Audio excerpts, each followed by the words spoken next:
এই দ্রব্যমূল্য বৃদ্ধির বাজারে নামমাত্র পেনশনে সংসার চালাতে হিমশিম খাচ্ছেন প্রবীণ নাগরিকরা। বার্ধক্যজনিত অসুস্থতা এবং ওষুধের খরচ সামলাতে গিয়ে অনেকেই চরম আর্থিক সংকটের মুখে পড়েছেন।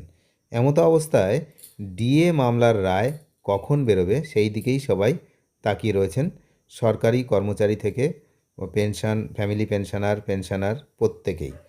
তো সুপ্রিম কোর্ট থেকে ফিরে এসে আইনজীবীরা কি জানাচ্ছেন এই বিষয়ে বিস্তারিত এই ভিডিওতে আমরা একটু জানব। কর্মীদের মনে এখন একটাই প্রশ্ন যে কবে মিলবে এই বকেয়া ডিএ। এই সময় আমাদের রাজ্যের আইনজীবী ফিরদৌস শামীম তিনি বর্তমান পরিস্থিতি নিয়ে অত্যন্ত গুরুত্বপূর্ণ আলোচনা করেছেন মলয়বাবুর সঙ্গে। সুপ্রিম কোর্ট থেকে ফিরে আইনজীবী যে বার্তা দিয়েছেন তা প্রত্যেকটি সরকারি কর্মীর জন্য অত্যন্ত তাৎপর্যপূর্ণ। আইনজীবী ফিরদৌস শামীমের দেওয়া তথ্য অনুযায়ী এই মুহূর্তে ডিএ মামলার শুনানির যাবতীয় সওয়াল জবাব বা আর্গুমেন্ট পর্ব শেষ হয়েছে। মামলাটির রায়দান বর্তমানে সুপ্রিম কোর্টের বিচারপতিদের দ্বারা রিজার্ভ রাখা হয়েছে। এর অর্থ হল আদালতের বিচার প্রক্রিয়া সম্পূর্ণ, এখন শুধুমাত্র রায় ঘোষণার অপেক্ষা।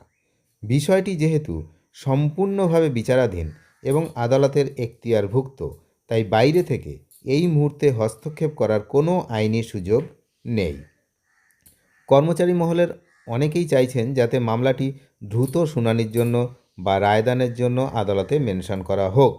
তবে আইনজীবী ফিরদৌস শামীম এই বিষয়ে সকলকে সতর্ক করেছেন।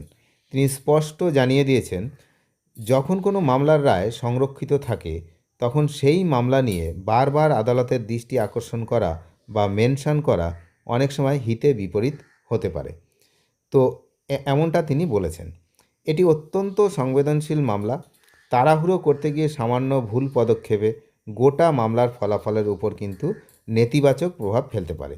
তাই এখন কৌশলগত কারণেই অপেক্ষা করা ছাড়া আর কোনো উপায় নেই। আলোচনায় আরও উঠে এসেছে রাজ্যের অবসরপ্রাপ্ত সরকারি কর্মীদের করুণ অবস্থার কথা। দ্রব্যমূল্য বৃদ্ধির বাজারে এই নামমাত্র পেনশনে সংসার চালাতে হিমশিম খাচ্ছেন প্রবীণ নাগরিকেরা। তারপর বার্ধক্যজনিত অসুস্থতা এবং ওষুধের খরচ এই সমস্ত এবং সংসার সামলাতে গিয়ে কিন্তু হিমশিম খাচ্ছেন এই ধরনের কর্মীরা। তো আইনজীবী এই বিষয়ে পরামর্শ দিয়েছেন যে আবেগতাড়িত না হয়ে আদালতের উপর আস্থা রাখা প্রয়োজন। বিশিষ্ট আইনজীবী বিকাশ রঞ্জন ভট্টাচার্যের সঙ্গেও নিয়মিত যোগাযোগ রাখা হচ্ছে এবং অন্য কোনো আইনি পথ খোলা আছে কি না তা খতিয়ে দেখা হচ্ছে। তবে বর্তমান পরিস্থিতিতে ধৈর্য ধরা ছাড়া অন্য কোনো বিকল্প আর নেই বলেই কিন্তু জানিয়েছেন আইনজ্ঞরা।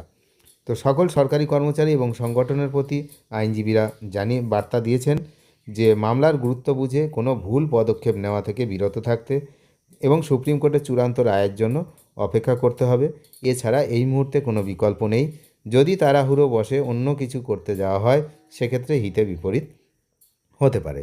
এখন আমরা প্রত্যেকেই তাকিয়ে রয়েছি যে কখন এই মামলার রায়দান হবে, সেই তারিখটা অন্তত আমরা জানি, তারপরে তো রায়দান। অনেক ধন্যবাদ, সেদিকে আমি নজর রাখছি। চ্যানেলে যারা নতুন তারা নিয়মিত আপডেটের জন্য অবশ্যই চ্যানেলটিকে সাবস্ক্রাইব করে সঙ্গে থাকবেন। ধন্যবাদ।